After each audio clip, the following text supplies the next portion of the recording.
Hello, everyone, and today I am interviewing a special guest, Mrs. Uzziel Hesmundo. How are you? Hi, I'm doing pretty good. Thank you, Jasmine, for having me here today. Thank you for being with us. So my first question is, what was it like growing up in the Philippines, and how did it impact your life? Oh, wow. I was about 16 years old when I went to the Philippines. So it was different having been raised here in the United States for almost 16 years, and interesting. It was a shock in many ways, culturally, in my younger years at being 16, living life in the United States as a teenager is totally different living in the Philippines. So a lot of cultural discipline there as well. And schooling was different for me. Coming from a public school to all of a sudden an all-girl parochial school, yikes! That was scary. Would you say that teens in the Philippines are different than teens in America? How are they? Well, based on my own experience, my many years of growing from as a teen was from living in the East Coast, Tennessee, for about 3 years, and then to Florida. So even within the states, we're even different than they were with teens in the Philippines. So I'd have to say that they were all different, even in different states and even in a different country. Yeah, quite different. In the Philippines, well, in Tennessee, they were more, where we lived at, I was in a naval base, a lot of diversity with the teenagers there.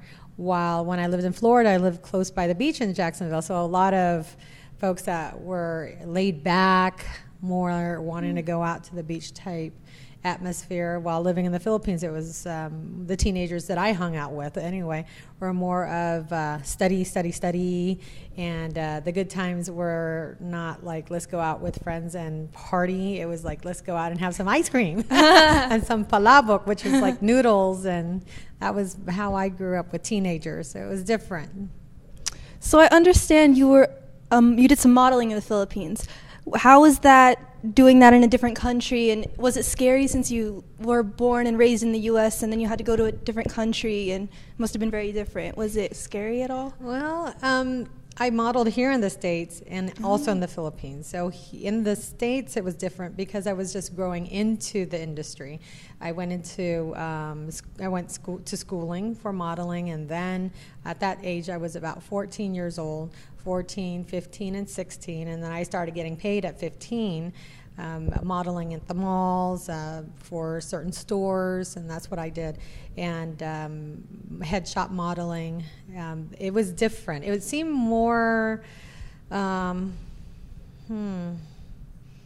it was more of an entry level for me, beginners, if you will, and ramp modeling. When I went to the Philippines, it was different because my modeling there was more for gowns. The purposes were different, and I was modeling for someone than for clothing stores or for malls, which is also someone as well. In the Philippines, it was just different because I was really representing. I knew the designer. I also knew the outcomes of their thoughts and their minds right then and there. So it was interesting just being able to work with actual designers at the moment, and then also modeled in competitions for Faces of 1990 and did that as well. And that what the purpose and mission was for Faces of 1990 was really modeling and being able to get opportunities on TV to either do video advertisements and headshots for magazines. I had a chance to do that for, and so the level experience there was more advanced because now I was being marketed in magazines for soap, Kamay, it's C-A-M-A-Y, Kamay soap, and also for a video marketing for San Miguel beer. Wow. Yeah. That's very cool. It was different. So the experience is all in the same world. In regards to modeling your question, it was different and more intimate, I'd say. and yet more social too in the Philippines than it was here in the States. That's very interesting. So you grew up in America, you went to Philippines. When did you move back to America, and how was that, transitioning again? Which one feels more like home to you, I guess? Jasmine, I was at the time 20, and I was in my third year in nursing school in the Philippines, and that's when I decided that I wanted to independently come back to the United States and start going back to school through the military. I come from a military background where my father was retired U.S. Navy for 21 years and wanted to adventure in the same journey as he did. I wanted to gain that experience. So I was hungry to, at the same time, make my own money, go to school, and to be able to pay my way to college. And that's what I decided to do at age 20. So your question is, what was my experience or the change to that? Yeah, which one would you say feels more like home to you? Home is always where the heart takes me, and my home was in the Philippines. So leaving home was hard, which is where my parents were and my siblings were. That's home for me, no matter where we moved, because I was a Navy brat. We moved for a lot of years from the West Coast. I was born in Texas, California, moved to Tennessee, Florida, and then to the Philippines. So home, I was raised to know that home was always where my heart was at, and that's where my parents and my siblings were at. Oh. Yeah. So that's a good lead into my next question. Do you remember where you were and what you were doing during 9/11? 9/11, oh my gosh. At that time, I was working in the bank. It was my second year in the bank, and I was working. And when that news came about, we all turned on the TV and just was devastated about the news. A lot of people were concerned because of family members. I was concerned because of friends and family that I too have there in New York, and scared for other states and countries even, because it was the unknown. Yeah. Not knowing is scary. Definitely. So what college did you go to exactly? So in America or in Philippines? Both. Yeah, I experienced college in the Philippines. I went to some Pablo colleges in my hometown for nursing school, and then I came here, migrated to the United States, and at that time, I just shared with you that I joined the U.S. Army, and when I did join the U.S. Army, I ended up going to school through the military for laboratory work, and I was a lab tech for the military for 8 years, and got my education through the laboratory through George Washington University, and also for lab, and then I got my bachelor's degree through Wayland Baptist University in Texas. I got my master's degree in business through University of Phoenix, and currently I'm going for my second master's degree in instructional design. Wow. Yeah. So how did you get from? So you became a nurse in the military in the Philippines. In the Philippines. Yeah, I didn't become a nurse. I studied for 3.5 years and thought that was the direction I wanted to go, but then decided that after actually working, because I've always thought that I was, my passion, my heart was towards caring for people in some way, some fashion. My exposure was always around the medical field. I've got aunts, uncles that are in that industry, and was influenced by going into nursing. And then when I joined the military, working in as a laboratory technician for 8 years, within 3 years I started straying away from microbiology, chemistry. That's what I was doing in the laboratory. Aside from being a vampire drawing blood as well, I ended up doing a lot of management tasks from my 4th year in the military to the rest of my 4 years. So I started doing more budgets, management, and I found more passion in managing people, helping them, coaching them on how to do certain tasks. And that led me in a different avenue, which led me to banking. Oh, which is where you are now. That's where I am now. 16 years now in the banking industry with Wells Fargo Bank. Only one financial institution. So I'm very loyal. 8 years with the Army, married to a U.S. Air Force guy. 23 years now. Wow, He's been congratulations. Serving. Yeah, and through Wells Fargo Bank, 16 years. Yeah. Is that where you plan on staying with Wells Fargo? Or I know you're getting your, did you say architectural design? No, or instructional design. Yes. So instructional design's around, because what I do now is I'm a consultant for Wells Fargo Bank. I train individuals in the stores or in the branches, if people would think about the bank world. I train those that are either tellers, bankers, lead tellers, service managers, store managers, district managers. I train the folks that help run the business for Wells Fargo Bank in the stores.